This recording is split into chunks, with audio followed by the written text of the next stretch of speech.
For our purposes today, I want to go to a familiar part of Scripture for many of us, Isaiah 43, and I'm going to just pick on verses 2 through 3, and then Isaiah 57, 16 through 19. And as I said, we are just really pressed for time. And so we're going to look at what it says quickly here. Isaiah 43, verses 2 through 3, and then Isaiah 57, verses 16 through 19. And once you have it, if you would just say amen, amen, that I will know that you have it, and then we can read accordingly. Amen. Isaiah 43, starting at verse 2. Actually, I'm going to start at verse 1 for 43. I know y'all tired, but if we could stand for reverence of the Word of God. Listen to what it says. But now this is what the Lord says. He who created you, Jacob, he who created and formed you, Israel. Do not fear, for I have redeemed you. Listen there, look at what that says. Jeffrey, don't be scared. I've redeemed you. Wendell, don't be scared. I have redeemed you. Sister Elaine, don't be scared. I've redeemed you. I've summoned you by name. You are mine. Look at your neighbor and tell him you belong to God. You belong to God. And because of that, he says, when you pass through the waters, I will be with you.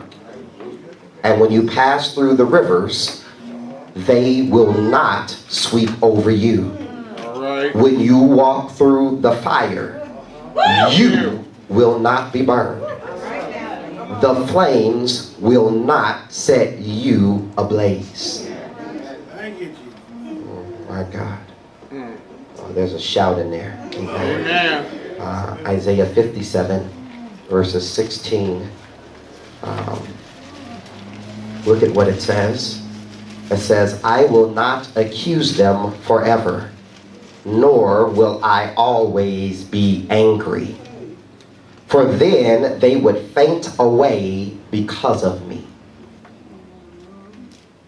Let me say this real quick. The reason the Bible says, do not let the sun set on your wrath, right? Do not go to bed angry. It's because when you are so forceful in getting people back, when you're so angry, you turn them away instead of bringing them closer. And God said, even in his relationship with us, he says, I don't want to do that to you.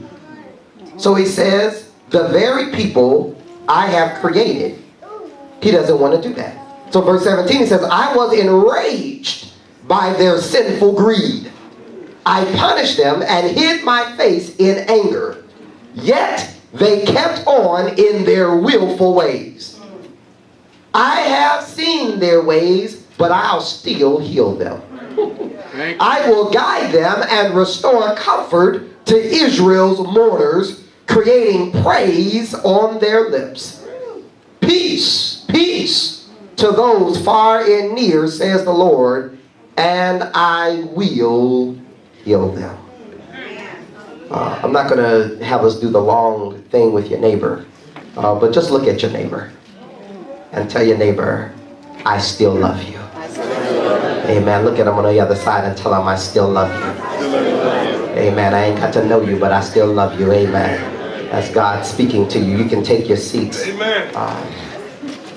I still love you. I still love you.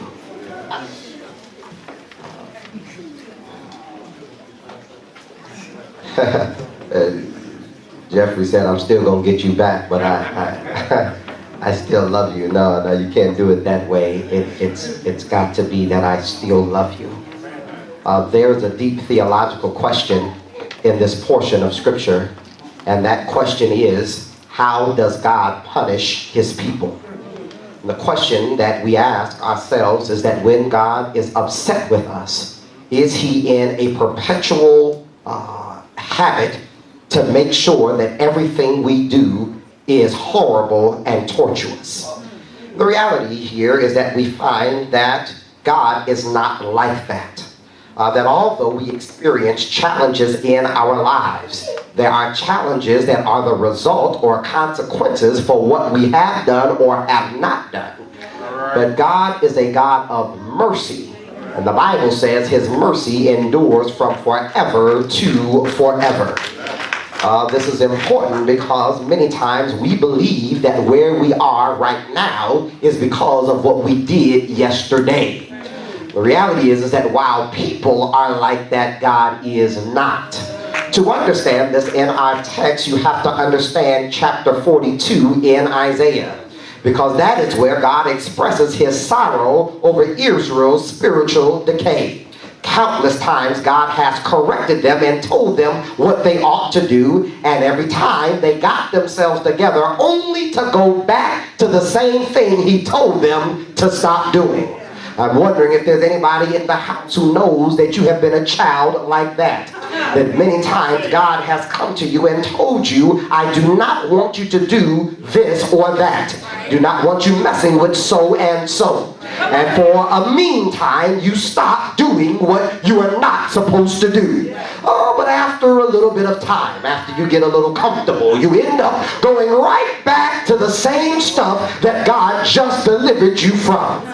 Look at your neighbor, tell him you look stubborn. It's interesting that it's always easy. It's always easy to say, I'll never do that again after you just did it. Amen. Amen. Anybody ever been there before? Yeah, after you just did it. It's easy to say, God, I promise I'll never do that again. And you sound so sincere, amen, when you say it. But the reality is that once the flesh has been appeased, it's easy to say I'm not going to do it for a little while. Oh, but once the flesh gets boiling again, I'm right back at the same kind of behavior. This is the plight of Israel, because God has pulled them out, and when he first pulls them out, they're very strong, so they're in church, they're reading the word, they're doing everything they ought to do, but after a little while, they begin falling away. Sounds like some Christians I know. Yeah, God blesses you and you at church and pray, oh, how great is our God.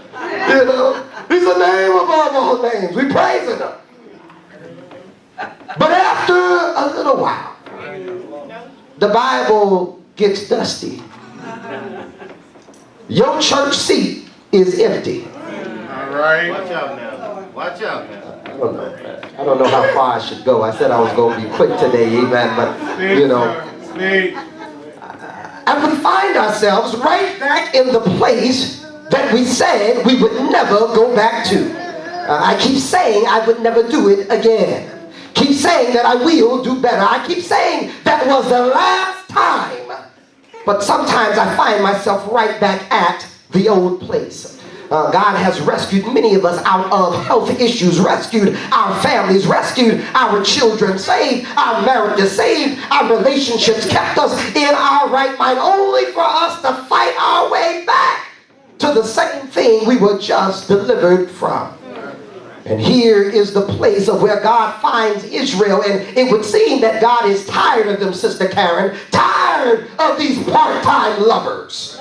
Tired of these folk who keep wavering back and forth. But instead we find a word from God that says, I still love you. We find a word that tells them, I've seen everything that you've done. I've seen where you've broken your promises. I've seen where you let me down. I've seen where you keep on going back. And in spite of it, when you pass through the waters, hallelujah, he says, I'm still going to keep you. When you walk through the rivers, they will not pass over you. When you walk through the fire, you still will not be burned. You're going to come out and not even smell like smoke. Why? Because he says, my mercy has been upon you. Oh, look at your neighbor and tell him you're walking under mercy.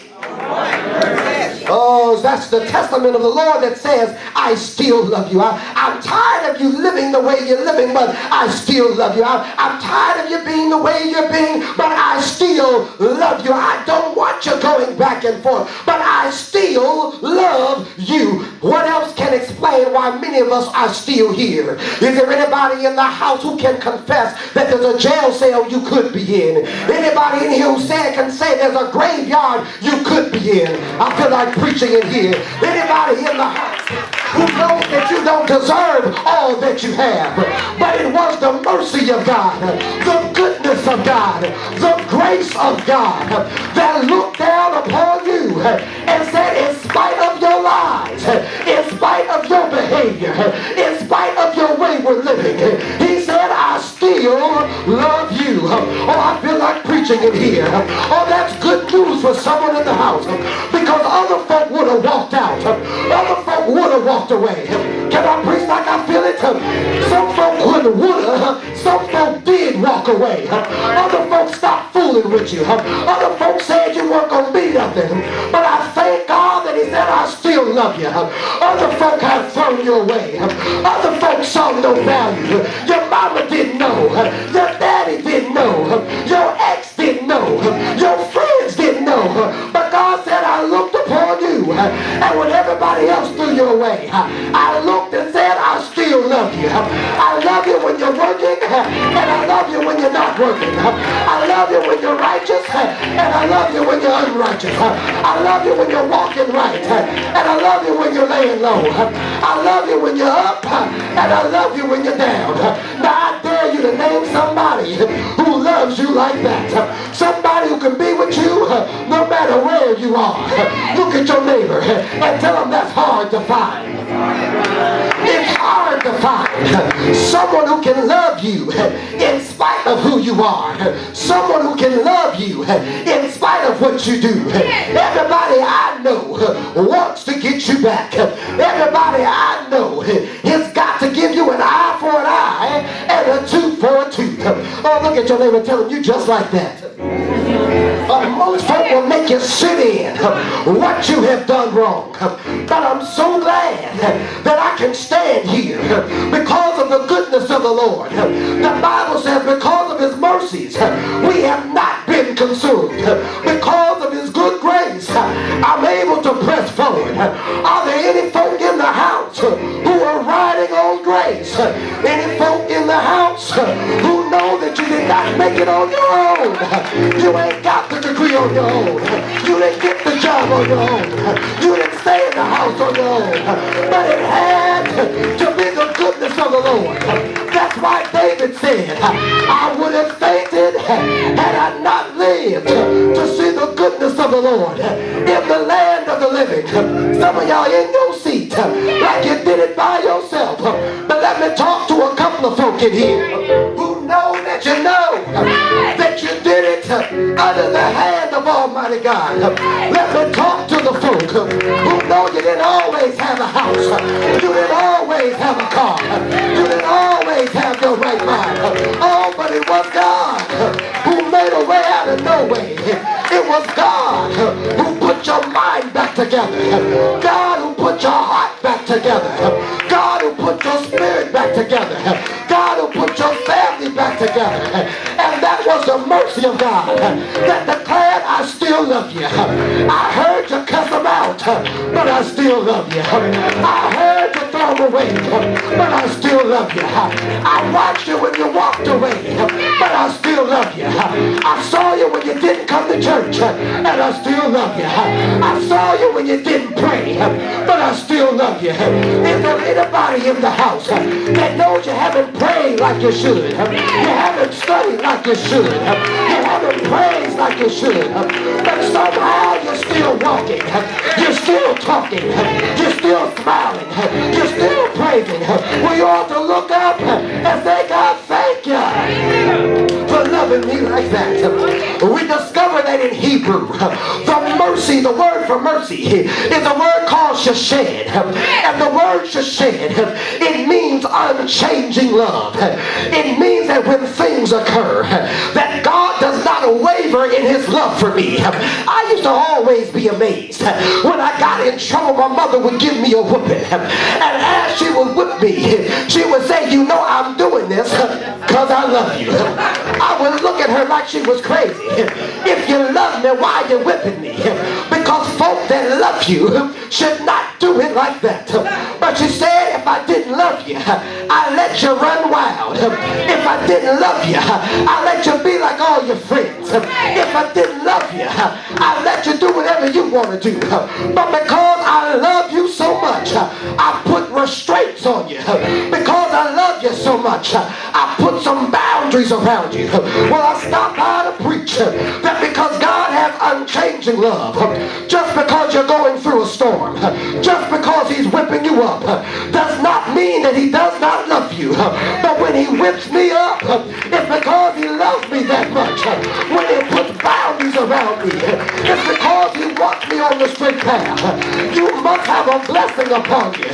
You must have an anointing upon you for God to keep whipping you back into shape. Look at your neighbor and tell him you must be anointed in order for God to keep doing what he's doing to you. I try to go this way and God shuts it down. Well, Lord, why do you keep shutting me down and you let other folk walk through? But God says you are mine and I've called you by my name. Look at your neighbor and tell him you ain't just everybody's kid. Look at your other neighbor and tell him you ain't baby's kid. You belong to the Most High God. And when you belong to God, he says, I put my name on you. When you're God's kid, you can't be around everybody. When you're God's kid, you can't hang out in old places. When you're God's kid, you can't be in all kinds of conversations. When you're God's kid, you can't gossip like you want to. When you're God's kid, you can't walk around being negative. But when you're God's kid, he says, I've got unchanging love. I'll punish you. I'll walk you through a storm, but I still love you. That's why the word said that when you pass through, notice it doesn't say if you pass through. It says when you pass through. Because I stopped by to preach that every person in here, you're going to go through something. Look at your neighbor and tell them when you go. It's not a if, but when you pass through. You will go through being broke. You will go through being brokenhearted. You will go through being discouraged. You will go through being depressed. But it says when you go, you're not going alone. Because I still love you. I know you caused this. Your own mouth got you in the situation. Your own behavior walked you here. But I'll still go with you. Because he says my love is unchanging. Not only does Sheshed mean that his love is unchanging, but it also means that the price has been paid. Oh, I'm ready to close it down right there. It says the price has been paid. When my children were younger, I walked my oldest son into a store and he was fiddling around with expensive stuff. I said, John, don't touch nothing in here because if it breaks, you ain't got the money to pay for it. But he couldn't resist. It looked so good that he had to touch it. How many of us got children like that? He couldn't resist and he had to touch it. And so he touched something, it fell on the ground and it broke. Well, John looked down, saw that it was broken. He looked at the manager. The manager looked at Kokai. Kokai looked back at Ajan. Ajan looked at me, and the manager looked at me. I said, what y'all want me to do? He broke it. But the manager said to me, isn't he your child? Isn't he your son? Isn't he yours that you brought in here? I said, yeah, he's mine. He said, well, everything he broke, you got to pay for it. He said, that's what good dads do. They pay for what their children break and do wrong. While I reached into my pocket and prayed for what was broken. And when John looked at me and said, Daddy, I'm sorry for what I did. I'm sorry I broke the expensive stuff. I'm sorry you had to spend money that you didn't want to spend. And I said, son, I I didn't like it. But I want you to know, in spite of what you broke, I still love you. I stopped by to preach that that's just what God did when he sent Jesus on the cross. For the Bible says that he so loved the world that he gave his only begotten Son, that whosoever believes upon him shall not perish but have everlasting life. When you was walking through life and broke some stuff that you couldn't handle, I'm so glad my daddy reached into his pocket and paid the price that you and I could not pay. Is there anybody in the house who can testify that the Lord has paid for stuff I could not afford, for a life I could not handle, for my heart that was broken, for my life that was broken? He sent Jesus and put it all back together again. Yes, he did. And before I take my seat, I just stopped by to declare that if God can love me like that, love me enough to deal with my brokenness, love me enough to deal with my mistakes, love me enough to deal with my shortcomings, love me enough to deal with what I'm not, then I ought to be able to pay it forward. And with the folk that you live with, you ought to be merciful to them. You ought to exercise some godly shashed, some ungiving love. You ought to exercise the ability to pay the price forward.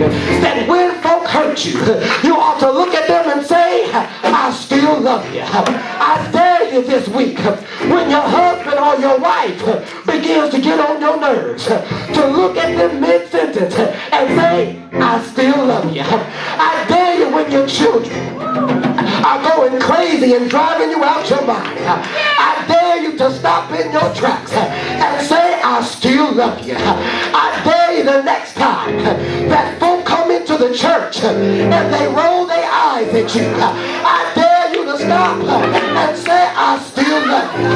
I dare you to go back on your job. I dare you to go back to them family members, back to your mother, back to your father, back to your ex. I dare you to call them up and say, you hurt me. Like Shrek, you cut me deep, Shrek. You cut me good. But I still love you. I still love you because of what God has done for me. Give somebody a high five and tell them I still love you.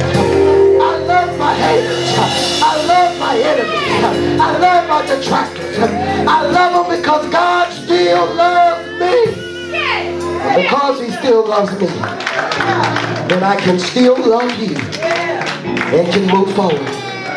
Every person that's messed you up, every person that's let you down, every person that's walked out on you, every person that's abused you, every person that said they were going to be there for you and they are not there. Hallelujah. Every family member, every friend, I encourage you today to reach a place in your heart where you can say, I still love you.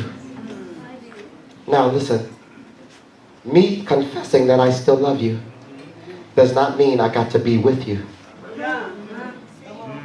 Don't confuse that. I'm going to preach that next week. Amen. I'm going to preach it next week. Don't confuse that. Because still loving you means that I don't have any angst against you. I love you with the love of God. Amen. I love you into the place where I'm not holding you accountable anymore. Listen, I rarely talk about this, but I want to say this in the close. You guys have kind of heard me talk about being abused and molested when I was younger. And that's easy to gloss over and to mention. But it was painful coming up in something like that. The person who hurt me was a person that I had to continue to see. And I had family members who did not believe when something was said. One of those persons contacted me this week. And could you believe the person who was one of the main perpetrators contacted me just 2 days ago. We were out of town. And I got a message from him. And he was asking for help because he's struggling with what he's going through. Now, the old Charles, this is payback right here. Man, you can't deliver it up better than this. Amen. Now I got you. Would have been a good time to get it back, wouldn't it?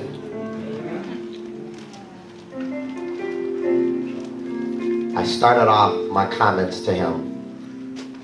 I still love you. I didn't say that for him. I had to say that for me. Amen. Amen. Because now I can go forward and I just ministered the word of God to him. This is to my abuser. I ministered the word of God to him. And his last message to me was, thank you, thank you, thank you. Does that make right everything that happened? No. But guess who's free today? I'm free. Amen. I'm free. I'm free. I'm not in bondage. I'm not in bondage. I'm not in bondage with that. It hurt when I was going through. Sometimes remembering it now, it still hurts.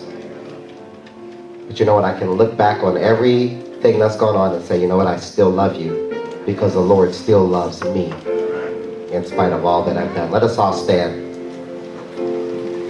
First Sunday is really a Sunday that's all about forgiveness and letting go and walking brand new. So for everyone that's here, I'm going to ask if you would just lift your hands. Now, I want you to do this if you really mean it. Eyes closed. Repeat after me. I want you to feel this in your heart. Lord, right now, I want and I desire to forgive, to let go of everything and everyone that's hurt me, that's let me down, and that I have been holding hostage in my heart. Today, I want to be free. I thank you, Lord, that in spite of my shortcomings, in spite of my mistakes, you still love me.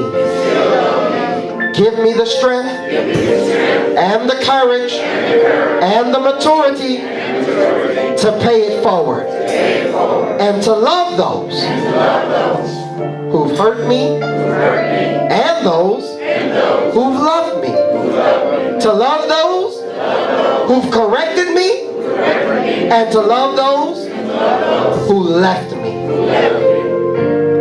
In it all, I'm thankful for what you've done for me, and that gives me the strength and the ability to love those who are around me. In Jesus' name, amen. Hallelujah.